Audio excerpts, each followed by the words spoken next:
It's been a while since my last video, hasn't it? Unfortunately, I had some life stuff happen that took up most of my free time. On top of that, I managed to sprain both of my knees within the span of 2 months. That was fun. For those of you new here, hi, I'm Lizelle. I draw the modern fantasy webcomic The Sorcerer of Awakening. And I'm a giant klutz. I'm a bit accident prone. So, why not have a little fun at my expense? Yeah, I've had my fair share of cuts and bruises like everyone else, but what about metalsmithing mishaps or accidental pencil stabbings? Stick around to find out what the heck happened with those.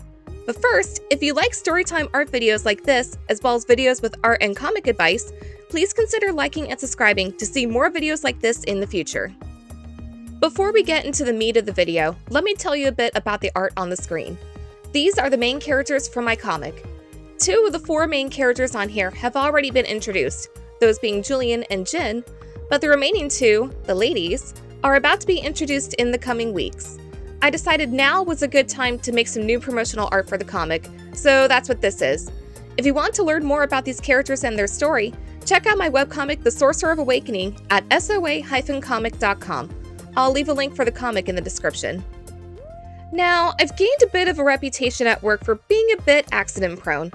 I've tripped on step stools while carrying books, been squished by tables, walked into doors as they were opening, fallen in parking lots by stepping on curbs when I can't see in front of me while carrying large amounts of objects. Yeah, that was oddly specific.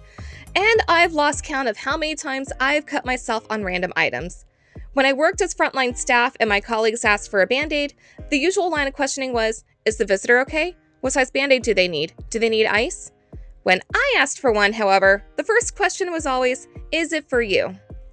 9 times out of 10, yes, it was for me.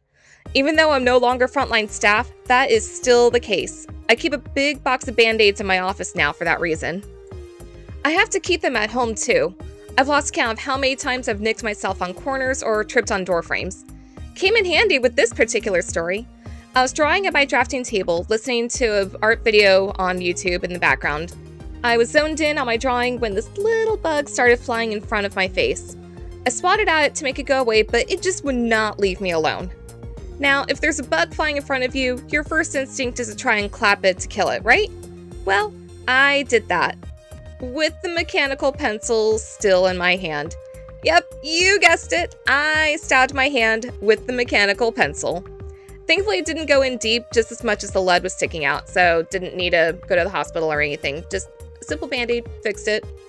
If you're curious about the fate of the little bug, I did eventually kill it and made sure the pencil was out of my hand before doing so. My most epic art injury, however, was during my college years. I should preface that I didn't go to a dedicated art school. I went to a traditional 4-year university, but graduated as a super senior because of how my required classes were laid out and scheduled. For my major, I had to have 3 credit hours of either a fibers class or metalsmithing and jewelry making. I took metalsmithing, and I regret that decision. I got an A in the class, so I can't complain, but fire and I don't exactly get along. I had a few bad burns on my hands as a child thanks to my own stupidity, and that's exactly where I burned myself in college. It was finals week, and I was trying to solder my final project together. Nothing was sticking, and I was getting frustrated. I turned the torch off and stared at my project. I thought, maybe if I bend the metal like this. I grabbed the hot metal 10 seconds after I took off the torch. I forgot to dip it in the water first. I burned myself on my left index finger where I had sliced it open 2 weeks earlier in the same class, so cauterized the wound. Injury or not, it was still finals week and I had to finish my project. I called my boyfriend at the time and said, "Can you bring me food?" 20 minutes later, he came to the studio with food and saw me with my finger in ice water, tears pouring down my cheeks, a pathetic smile on my face, and he, knowing how accident-prone I was, just shook his head and went, "I don't want to know." A few hours later, I went to the student center to hang out with my friends. They saw me with big purple gauze on my finger and asked me what happened. When I told them, one of my friends went, "Liz, come here." I sat down next to him on the couch and he started sifting through my hair. "What are you looking for?" "Blonde." No, it's there. It's there. Now, surprisingly, I've gotten into another artistic practice that involves a lot of heat and fire, and that's glass blowing. In the past 15 years, I've been doing it on and off, and I've surprisingly, knocking on wood, not injured myself. I think because I'm shaping something that's 1900 degrees on the end of a metal pipe, I'm a lot more careful and purposeful with my movements. I am also under a lot of professional supervision, so they help me not get hurt. Glassmaking is a team sport. I'll give you one last story that is equally as ridiculous, but I somehow didn't injure myself, and I'm very glad for that. You'll soon find out why. Once again, this was in college. It was about 11 o'clock at night, and I was about to bring a friend back to her dorm. My roommate asked me if I could take the trash out since I was going to be passing the dumpster on my way to the car. Not a problem. I threw the trash bag into the dumpster, but I also threw my car keys into the dumpster. Crap! I called campus police and they said they couldn't help me. I called another friend asking him if he could please help me get my keys out of the dumpster, and he said, yeah, I'm on my way.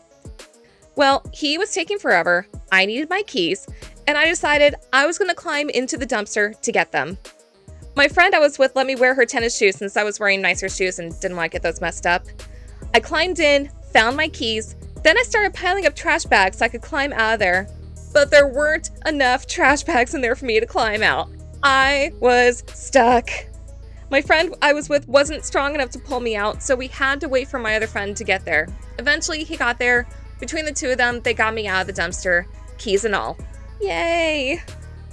The only injury I had that night was to my ego. You can see why I was happy I didn't physically injure myself in that, otherwise I'd probably need a few shots afterward. I would also like to note that 0 alcohol was involved in this or any of my injury stories. That is all pure 100% me just being stupid. And there you have it, undeniable proof that I should probably walk around in bubble wrap. I hope you got some good laughs from this. What did you think? Do you also have any interesting injury stories? Are you as accident prone as I am? Feel free to share in the comments below.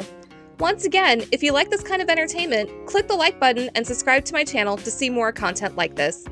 Next month is the 1-year anniversary of the Sorcerer of Awakening, and I have a special video lined up on fun challenges you can do to help you figure out your comics pacing. Don't forget to check out my comic at soa-comic.com. Thank you so much for watching, and I'll see you soon in the next video. Take care!